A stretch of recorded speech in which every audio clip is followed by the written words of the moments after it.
So, those of you who have followed the channel for a long period of time, and for those of you that have seen the last few videos, you'll realise that Martin Brundle, the supposed expert of Formula One that's presented to us, is actually just a paid liar. Right? He is paid to lie to us, to present to us the show, and to get us to believe it. Now, I've been presenting about this for a long period of time.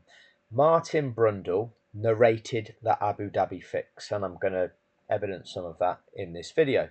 The reason that I'm focusing on that at this moment in time is this recent Sky Sports presentation, their podcast, the Sky Sports F1 podcast. Martin Brundle reveals all about the grid walk, and there is so many things in here that you can pick out things that he's saying and just find the absolute opposite of what he's actually saying. That demonstrates this man is a liar. He is purposefully lying to us all. Now, just take this as an example. I'm not a creative person. I'm a detail person. I'm fact. I'm a knowledge-based person. Okay, so he's facts and he's a knowledge-based person. All right. So, with that being in mind, let's explore that notion. So, this example is from the 2021 Bahrain Grand Prix. The race had just finished. Max had lost out to Lewis. He'd performed an overtake and gone off the track in doing so and had to give the place back. Standard. All right. Red Bull decide that they want to moan about track limits. Now, track limits was something that the previous year in 2020, they'd acknowledged that they weren't going to monitor track limits. I think at turn 4, they said the natural the natural track limits, essentially, if you went too far, you'd be off into the gravel anyway. You're not going to gain any extra advantage. And they carried them over for 2021. Now, I can go into much greater detail and explain it. You can actually find many videos on YouTube that will tell you what the situation was. It wasn't confusing. The drivers knew about it, and some of them were intelligent enough to take advantage of it. Now, what we can do, we can be sticklers for rules and say the FIA should have imposed these rules. Yes, I agree with that. However, equate it to this. All right, think of a game of football. In a game of football, the ball gets kicked out at the side. Player picks the ball up to take a throw in. You will always see the player throwing the ball in try to pinch a few yards up the touchline, okay, to gain an advantage. That is standard practice. Is that legal? Well, it shouldn't be. Okay, the referee should be clamping down on that and making the player take the throw-in from the location that the ball left the pitch. Likewise, prior to the invention of the magic disappearing spray, when a free kick was awarded, you'd often see players try to creep forward a few yards and gain an extra advantage by moving the location of the free kick forward a few yards to gain that extra advantage, until they started clamping down on it. And they introduced the disappearing white spray and then marking the location of the wall, because again you'd get the walls encroaching, so that the wall wasn't actually 10 yards away from where the free kick was being taken. These are where the competitors try and sneak advantages, and if it's not being clamped down on by the sports officials, that is what you will see within any kind of sport. I'm not trying to justify it, I'm not trying to say it's right, but it happens, and it is not the sport breaking its own rules to enable someone to win. Okay, we can go back to that Bahrain Grand Prix of 2021, and I can take you through Max Verstappen's onboards, and you'll see that he leaves the track on numerous occasions as well. Lewis Hamilton did it more often, okay, but in the knowledge that they were given the all clear in effect by saying, yes, in qualifying, if you leave the track, then that lap time is going to be deleted. In the race, though, we're not going to be so strict on that. The natural limits are as we've described them. During that race, things aren't going how Red Bull want them to go, so Red Bull start playing their face about it. Oh, look at Lewis, he's going off. And then it incites the strap-on fanboy and the crazies. All right. Oh, and then Sky Sports have to pick up on that oh, this is gonna be some controversy. So at the end of the Grand Prix, Brundle says this. It is clear. You've got to stay, and the sporting regulations are clear. The white lines represent the racetrack, but the curbs don't. You've got to have a piece of tyre on a white line. So the regulations are clear. Martin is a facts man, okay? As we've just displayed with the first clip of Martin Brundle, he's a facts man, okay? And the regulations are clear, okay? The regulations are clear. And then we get to the aftermath of Abu Dhabi. And I'll just fast forward to the right bit. So listen to this. This is what Brundle said the day after Abu Dhabi. Brundle narrated the fix, but this is what he says the following day. A lot of controversy around it, and it's all a bit uncomfortable and doesn't shine a particularly good light on Formula One and its processes. But it was a hugely complex and compressed moment. I thought the regulations were clear, Martin. You're a facts man. And several regulations were tripping over themselves, and we ended up with a bit of a hybrid solution there, which is why the lawyers are getting involved and interpretation of wording in the regulations. And of course, so you can just tell that this is lies. You can tell the way he's holding his eyes, what he's looking at, the way that he can't even speak clearly. He can't speak straight. I can tell you exactly what them safety car regulations are and what they're for. I can explain to the world that the purpose of the safety car regulations are to restore sporting fairness to all of those competitors after an event has been neutralised due to having to intervene in that event to have to deal with a safety incident. By intervening to deal with a safety incident, it impacts that race. By deploying the safety car onto track, then what it means is the safety car collects the lead car and all of the other cars bunch up behind it. So all of the previously built up advantages are wiped out. If there are no cars that have been lapped, then all that happens is all of the cars bunch up and they are in the correct race order. So you'll have first, second, third, fourth, fifth, sixth, all down to the last running competitor, and all of the gaps that were built up between those cars all get wiped out. Once that happens and the incident is clear and it's safe to do so, the safety car can leave the track and they can resume racing. But the racing resumes from that scratch position for all of the competitors. That is sporting fairness. In events where the leaders or the lead car has begun lapping the other cars in the field, you're not eliminated from the race just because the leader has made it around that circuit and passed you. But what happens when the safety car is deployed is that, for example, if the leader has lapped up to 8th position in that race, 8th is still trying to have a fight with 7th, and then hopefully 6th, and then hopefully 5th. Okay, that's what 8th is trying to do. But the leader has come round and passed 8th. Okay, the leader will then be going past 7th and 6th and 5th. But at that moment in time, that moment in time, the leader has passed 8th, and then there's a safety incident that needs dealing with. So they deploy a safety car. And the way it works is that the leader is picked up and everybody has to wait behind the leader until the safety incident is cleared up.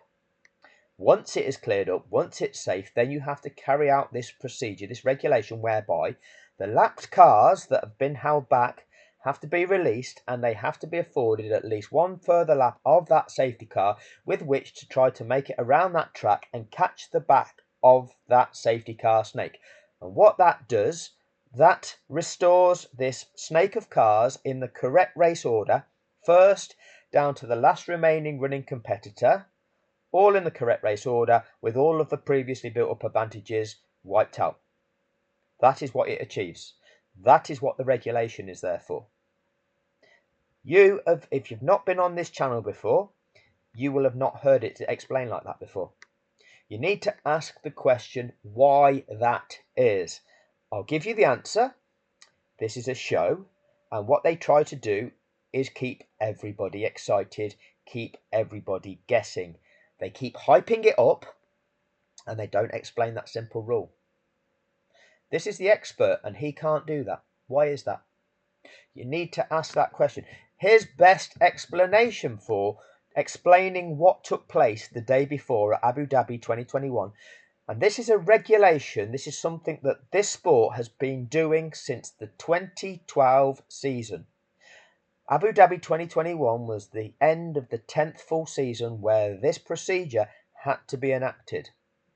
It had been happening in the sport prior to 2012, but they actually discarded. They did away with it for a few years, but then they must have realised, hang on a minute, we are ruining the chances of some of these competitors in this race. So they reintroduced it for the beginning of the 2012 season. Listen to Brundle again. They're my explanation of the purpose of the safety car regulations, what they're achieving. Okay, so in Abu Dhabi 2021, Lando Norris had just been lapped by Lewis Hamilton, but Lando was in a race with Pierre Gasly. Lando was actually closer to Gasly than Verstappen was to Hamilton at the point in time where Latifi crashed. Safety car gets deployed to deal with the Latifi incident. Norris is held back behind Hamilton. Gasly disappears off around the track and ends up the best part of a lap now ahead of Lando Norris. Well, that's ruined Lando Norris's chances of contesting for position in that race, and you can't do that. You can't allow a safety incident to skew the outcomes for the drivers in completely different ways. You can't allow 12 seconds that Max Verstappen gained on Lewis Hamilton, and now he's allowed to just fight him, but the 12 seconds that Lando was behind Gasly, well, that's now a minute and a half, and you can't challenge him. That's not sporting fairness, and that is the underpinning principles of the FIA International Sporting Code. The FIA know this. The race director knows this. Race control know this. Look at my fourth video back. It will show you what FIA race control actually is. Who in the media is talking about this? Who in any form of motoring media, any motoring publication is ever explaining any of this? The reason it's never exposed is because all of the media is owned, and it's ultimately owned by the same people who own Formula One itself. They own the owners of Formula One. Formula One made $4.8 billion in 2021 through hyping this show up, through enabling this season-long battle that went down to the wire, and then they got this last lap decider of the last race of the season, entirely constructed, okay, making them huge amounts of money from the extra attention on the sport and the extra fans that they brought to the sport. But it's an entire contrivance. It's a fraud. Nobody is identifying it. Nobody is calling it out. Nobody's exposing it. Nobody's investigating it. That's the problem. It's a crime. The crime is fraud, and nobody's doing anything about it. And this is just one example of this type of thing happening in life. This is a sporting example that I hope a lot of people can relate to, but it's something that is happening in many facets of our life, facets that do impact our lives. Okay, so understand that this is not just a throwaway example. It's an example of things that are actually taking place that do impact your lives, and it's an example that can serve to wake a lot of people up to what's really going on. Now, what the media does, it presents us these so-called experts to tell us the things that we don't know. We're not the experts of Formula One because we're not Formula One drivers. We've not worked in Formula One for 40 years. This man has. This man's the expert. So all listen to this guy. It is how he says it is. That's what they want us to believe. That's what they want us to believe in every single industry that impacts our life. When the Chancellor of the Exchequer puts out a new budget, for example, for the country and how that's going to impact each of our lives financially, they'll put forward an economist. and tell you how it is about the economy. And they'll do that on the grounds that you don't know. You're not an economist. You don't work in that sector. So therefore, there may be things going on in this world that you don't consider or you're not sure about because you don't work in that sector. So you just trust the expert and it's all okay. And that is what they do to you. I'm not going to do it on this channel, but I can actually obliterate some of the things that are going on in the economy. It's absolutely ridiculous. Okay, but these are the sorts of things that they do. So listen to Martin Brundle again. Hugely complex and compressed moment in, and several regulations were tripping over themselves. And we ended up with a bit of a hybrid solution there, which is why the lawyers are getting involved and interpretation of wording in the regulations. And of course, the sporting regs are 99 pages and you need to read every single word carefully. It's like a legal document. And the sporting code, which backs everything up, is, that sort of thick. And it's a minefield. And in the heat of the moment, when Michael Massey, the race director, had to consider the safety of marshals, was the car out of the way, he couldn't release the cars until he was... Was the car out of the way? Look at what he's trying to do. He's trying to add confusion to this. There's nothing confusing about it. He's not explained to you the safety car requirements, is he? Why not? He's put in front of us all to lie and to validate what took place. Now I'm going to fast forward this to other things that he says in this interview. Well, he says this. Remember what I told you about the safety car regulation and what the purpose is, and about that it restores sporting fairness to all competitors. Martin says it's for this. The fundamental point of that rule is to make sure that they don't get in the way of a great duel towards the end of a Grand Prix, and that's only happened, didn't it? The fundamental point of the safety car unlapping procedure is so that those cars don't get in the way of a great duel at the end of a Grand Prix. No, completely not, but that's how he convinces people. There is not such thing as a duel. You don't separate out just two competitors in a multi-competitor event and release them, go, just you two. Let's have a race off between you two and see who wins out of you two. Oh, third place, they don't matter. We'll leave two cars in the way of them, because the fundamental point of that rule is so that they don't get in the way of a great duel at the end of a Grand Prix. All lies. All lies that you can just rip apart. Martin then goes on to say this, and remember, he's a facts man and he knows what the regulations actually are.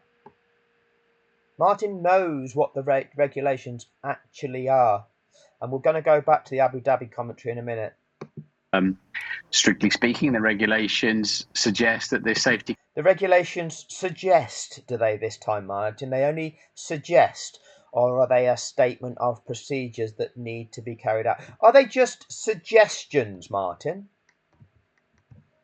Towards the end. Strictly speaking, the regulations suggest that the safety car should have completed the next lap. And in fact, the regulations... Yes. It's not about strictly speaking. Strictly speaking, they suggest. No. The regulation that is a mandatory requirement that needs to be carried out is that the safety car will return to the pits at the end of the following lap, after those lapped cars have been released. Meaning a safety car finish, meaning Lewis Hamilton is a valid 8-time world champion. But this is what the sports expert is put in front of you to lie to you about. Now, there are many, many examples that I can use. Many examples. But I'm mindful that these videos will go on for hours.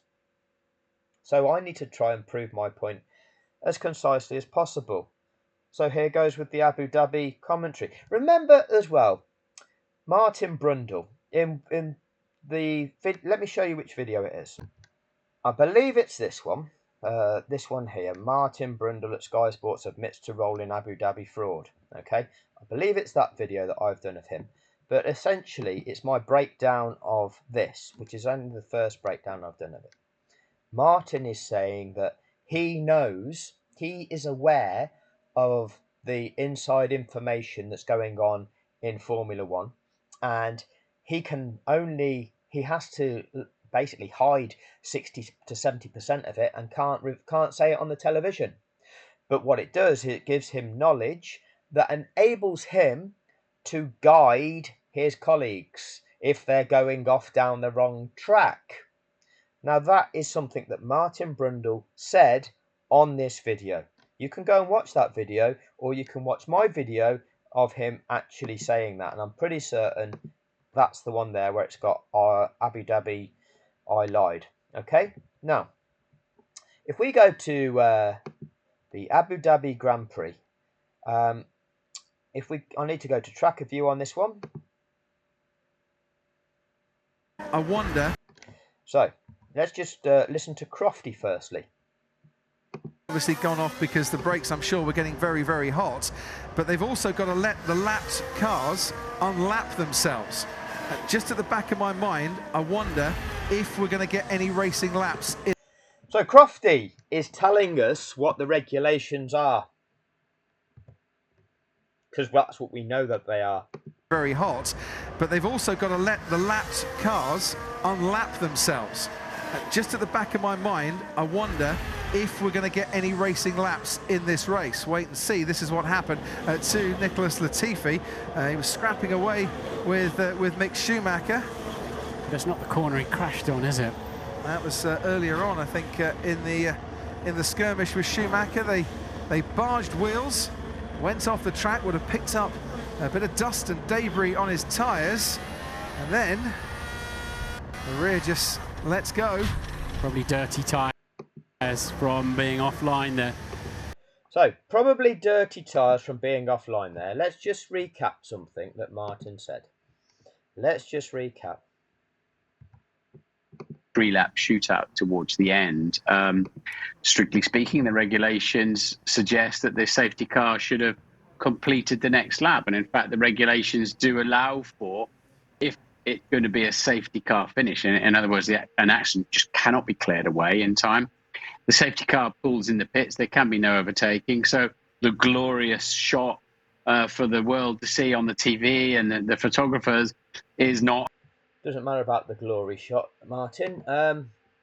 What matters is the truth. And if we go back to here, Martin knows that, strictly speaking, that safety car has to complete another lap. But this is the day before, when he's commentating on that race live. Will we get any more racing laps or not?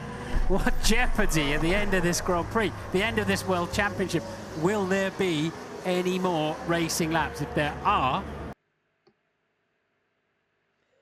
buffering. In fact, I'm going to use this little interlude to go to data view and show you what lap we're on.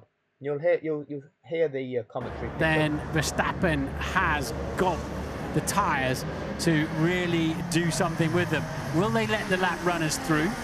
Will they let the lap runners through? He is asking us whether they'll let the lap runners through. Let the lap runners through. Well, they always do let the lap runners through, and in between Hamilton. So Martin Brundle, the expert of the sport, is asking us whether or not they will let the lap runners through. Why would you be asking whether or not they are going to break the rules or not before they break the rules? This is on lap 55 of 58. Hamilton and Verstappen, Norris, Alonso, Ocon, Leclerc and Vettel. Yes, but if they do that, it extends the safety car period. No, it doesn't. That just is the safety car period. It's not an extension of the safety car period. The safety car period takes as long as it takes. Okay, and it takes as long as it takes to secure safety, deal with the incident, and then carry out the necessary procedures prior to being able to go racing again. That is what the safety car period is. There's not an extension of it. The extension would be is if the race director feels that having carried all of that out, there's something that he is not happy with on the grounds of safety or sporting fairness. But you can't not carry that out. but that's what they always do. Take the lap runners out of the way so they're not interfering in play. So this is the guidance to his co-presenter. Oh, let's tell them, it's all about them not interfering in play. No, it's not. It's nothing to do with interference. It's so that if we are able to go racing again, because if there's time to carry out this procedure, which was need to happen before we go racing again, it's so that when we go racing again, what will then be 7th place Lando Norris, because Perez retires, has the chance of challenging 6th place Gasly. Remember, Lando Norris, prior to getting that slow puncture with 10 laps to go, he was running in 5th place in that race, which was putting him on course for 5th place in the Drivers' World Championship that year. His highest ever finish in the Drivers' Championship. It matters to all of those racers. What's the situation behind So, situation is... Let's just go to the next Martin Brundle statement about the safety car. So here we are, still on lap 58. Now they're nearly completing lap 55 of 58, right? They're nearly completing lap 55 of 58. I'll show you where they are on track of you.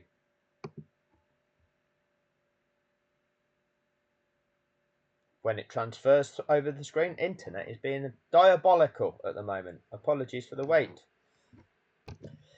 So, coming round past the incident at the end of lap 55, you can see that Perez is still there. There's the shunt then that caused the safety. There has to be a safety car there, and but will they let the lap run? Buffering. Will they let the lapped runners through? So this is Martin. Remember how through? I don't think it's absolutely mandatory, but that's not. Martin. So this is the man that is the facts man. You know, this is the man that's claimed that he's the person. He's not creative. He relies on the facts and the information. Okay, because that's what he's about. He was able to say at the Bahrain Grand Prix, the season opener, the regulations are clearly this. Then in his interview after Abu Dhabi, he's able to say, yeah, the regulations are all confusing. Strictly speaking, the regulations suggest. Okay? But during the race itself, this is what Martin Brundle is saying during that race, real time, to condition the global audience to expect the fix. To be a safety car there, and but will they let the lap runners through? I don't think it's absolutely mandatory, but that's normally on a wet day that they don't. And if so, how long will they wait for those lap cars to get out of the way? If they wait for them to catch the pack up, which they don't have to do, then I don't think we'll get a racing lap. If they let them through, we could get one racing lap. So he's gaslighting. What he's doing there is embellishing the story, right? He's dragging your attention to the notion of a wet day. Is it mandatory? Is it not? Do they do this? Do they not? Do they? Oh, they sometimes do this on a wet day, but other times they might do it different. Oh, strictly speaking, they suggest it's all a disorientation, isn't it? Purposefully done to enable what took place.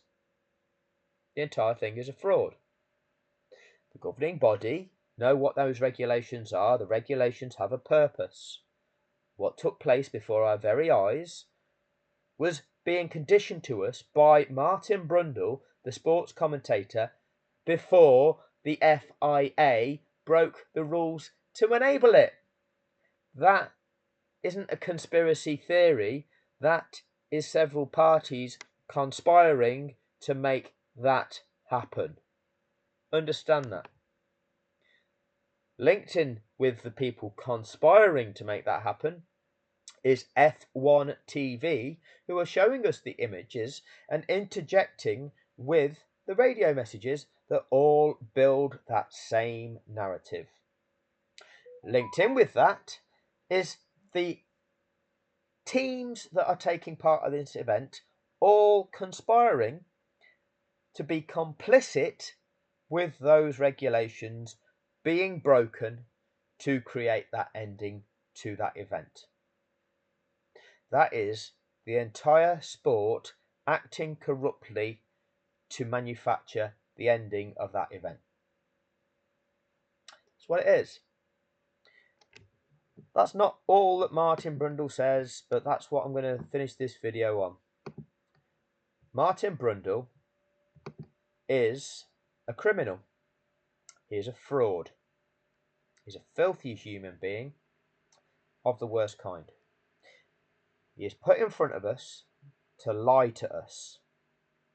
People don't like it when I label Martin Brundle an abuser. That is exactly what he is. Anybody who lies to people is abusing them. You are abusing their trust. You are abusing their naivety by pretending that you are giving them factual information that is absolutely false, and you are doing so for the purpose of perpetrating a fraud. That makes you an abuser, and that is what Martin Brundle is. That is also what everybody who works for Sky Sport F1 is. They have abused all of us in doing what they did. Andrew Benson, who works for the BBC, has parroted the same narrative because despite being in a position where he can reveal the truth, he never has. He is guilty of the same level of abuse. This is what this media is doing to each and every one of us. They are abusing each and every one of us. So some people will like the outcome that was generated, but it's not real and it's not authentic. And so as much as some people might like it, and as much as some people might come here to argue against the content of this channel, I don't care. I do not care what your opinion is, what you think, what you like. I'm telling you what the facts are, and the facts are, they are the regulations, they are what they're for. The expert of the sport cannot tell you that. Why? The why is because he is being paid by the owners of the show to lie to us all, to convince us all to accept the fraud. And if you don't believe that, the very next day, after the biggest global fix sporting fraud of our time, Martin Brundle is urging us Football, it has to its ups and downs. watch a betting There's the weather, advert. the food, and the big signing. The good news is our ACCA gives you insurance, free bets and big odds boosts. So whatever lets you down, it won't be your ACCA. It's a gaffer of an ACCA from Ladbrokes. Sorry to put you through that. Lewis's class in and out of the car. Yeah, they both do deserve the World Championship, and you... Lewis is now, but that's how it played out on Sunday, and I think it's time to move on now. And that's how it played out on Sunday, and I think it's time to move on now. And the man that was put in front of us to lie to us, to condition our minds to believe that fix, to believe it was possible for it to happen before it happened, is then put in front of us the day after the fraud to encourage us to move on from it. Yeah, don't you worry about this, it's fine, just carry on. He doesn't want people, or he's being paid to try and divert people from being outraged that we've all been defrauded, that we've all been abused. And this is what he's being paid for as well. that's how it played out on Sunday, and I think it's time to move on now. But no. Thank you all for your time. There will be many more examples when I get the time to go through what Brundle says and evidence exactly the opposite of what he says. Thank you.